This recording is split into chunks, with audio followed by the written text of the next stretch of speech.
Basic crochet stitches. Hi, a few people have asked me to demonstrate the basic crochet stitches, so here we go. We start with a slip knot. Make a loop and pull through a loop from the back. You can tighten it with the yarn end or undo it by pulling on the cut end. Here it is again.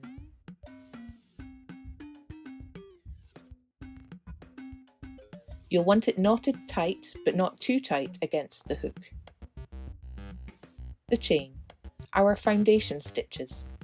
The slip knot is our first loop. Move the yarn over the tip of the hook and pull a loop through the loop on the hook. Yarn over, pull a loop through the loop. Make as many as your pattern instructs.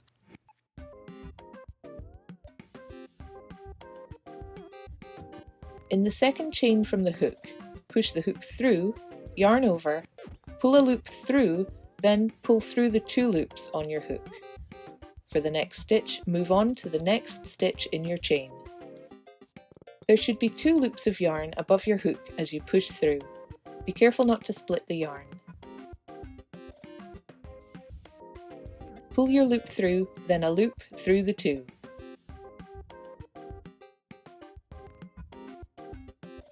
And again, through the next loop. Pull your loop through, then a loop through the 2.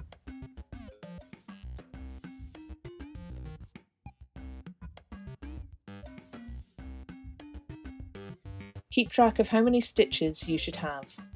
From the top, each one looks like a V-shaped pair of loops. To move on to the next row, we pull through one more loop, a chain 1, then turn your work around. For the first stitch again, push through the second stitch from the hook. Pull a loop through, then a loop through the 2, again and again to the end of the row.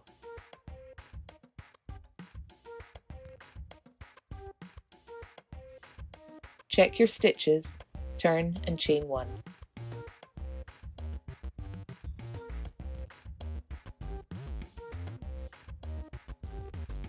To make an increase, first we do a normal stitch, then into the same space again, we do another.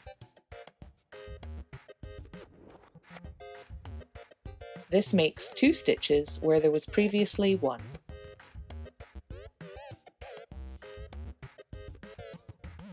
You can then continue on to the end of the row .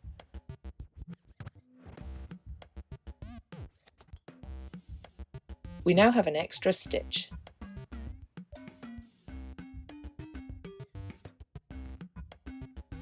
To make a decrease, pull through a loop, but instead of pulling a loop through the 2 on your hook, move on to the next stitch and pull up another loop.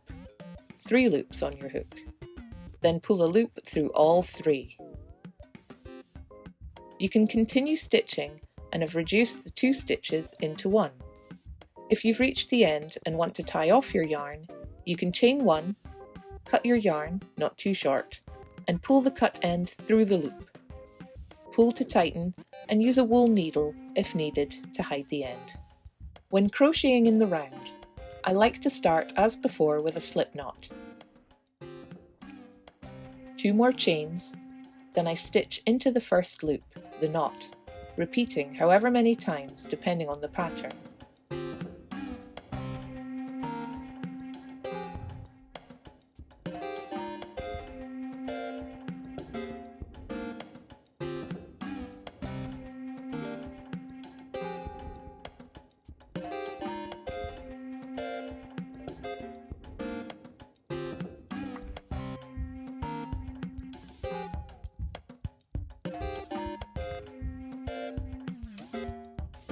You can pull the cut end of the yarn to close up the hole in the centre. Now, depending on the pattern, you may need to complete this circle with a slip stitch, which means to push through with the hook into the next stitch, pull a loop through, but then keep that loop on your hook as you let the first one pass over it and off of the hook. You could instead continue stitching as before, creating an increasing spiral of stitches. To increase in the round, as before, we make one normal stitch. Then into the same stitch we make a second. Again, 2 stitches into the one position. Here I've doubled all the initial stitches, 7 become 14. Now to decrease in the round, we push through and pull up a loop, then move on to the next stitch along and pull through a third loop, then a loop through all 3 to complete the stitch. You'll see that this starts to cup the shape we've made, pulling the edges in. Well, I hope these were clear enough to follow. Practice makes progress, so don't be afraid to stitch, pull it apart and stitch again. Your stitches will become more consistent and relaxed with time. Thanks for watching. See you again soon.